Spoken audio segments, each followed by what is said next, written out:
Let's bring in right now former Arkansas Governor Mike Huckabee to react. The president really on the defensive on Twitter, saying that McGahn has his full support, even though critics are saying, gosh, he was in there for hours. Wasn't that just a little, I don't know, overkill, Governor?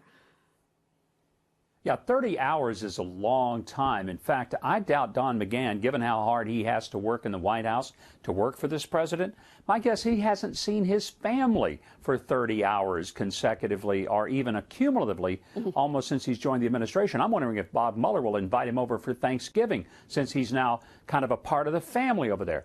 Look, I don't think there's anything that the liberals and left wing should be salivating over. My guess is Don McGahn answered questions, and the more he answered, the more it became obvious that there was no collusion. That's what the president has been saying. That's what the evidence keeps pointing to. And this is truly a crime in search of some facts rather than facts in search of a crime. It's got to stop at some point. Let this president get back to work. Now, what we've seen is the president seems more willing to talk to Mueller than his attorney, Rudy Giuliani, wants him to talk to Mueller. Rudy Giuliani is saying, oh, wait a minute now, I don't want to see someone trapped under this Mueller probe. But, you know, it's not just the Mueller probe that we're talking about right now.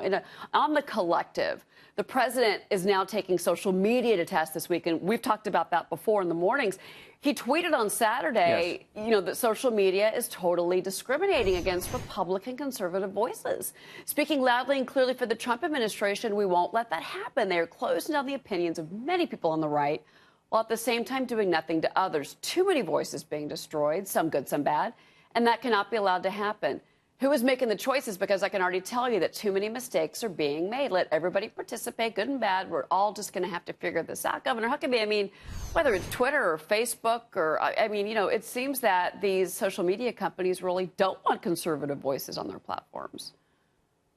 It's very obvious that they don't want these voices, Cheryl. It's interesting when the president and Bill Maher are on the same page, as they are, both of them saying, you know, you should have a real platform for free speech, which is what Bill Maher was saying over the weekend. He can't stand what Alex Jones, for example, stands for, but he thinks that the best way to combat bad speech is more speech. But here's the trouble with these social media platforms like Twitter, Facebook, and Instagram, and some of the others. They have become the equivalent of public utilities. They operate in a vacuum with a monopoly. I think they need to be worried. I don't think they are, but they need to be, for three things that could happen to them. One, they're going to get sued. They're going to get sued big for discrimination. Second thing is going to happen to them. Somebody may come up with an alternative to them and beat them in the marketplace. But the third, they're going to end up with government regulation that they don't want, and a lot of people are going to regret. But that's where it's headed because they're not acting with responsibility. And a great example is when Twitter censored the ad of a congressional candidate, Elizabeth Heng, whose parents came from Cambodia. And it's a powerful ad about her parents and their escape from the death trap of Pol Pot. And somehow they thought that the ad was obscene.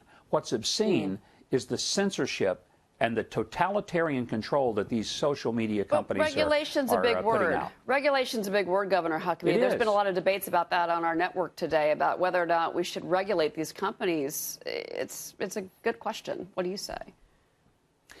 Well, I'd rather it not be regulated by the government, because I've never seen the government do anything better than could be done by the marketplace. But if these companies are not going to act responsibly, if they're going to use the power of their monopoly to crush voices that they don't agree with, then they're going to get government regulation, whether they want it or not, whether any of us want it or not. And in the long term, I think the consumer is the loser. Yeah, well, you know, Jack Dorsey, CEO of Twitter, does admit that there's been, you know, maybe some unfair treatment in the past. Maybe they start to correct it. I don't know. Governor Huckabee, it's good to have your voice on this.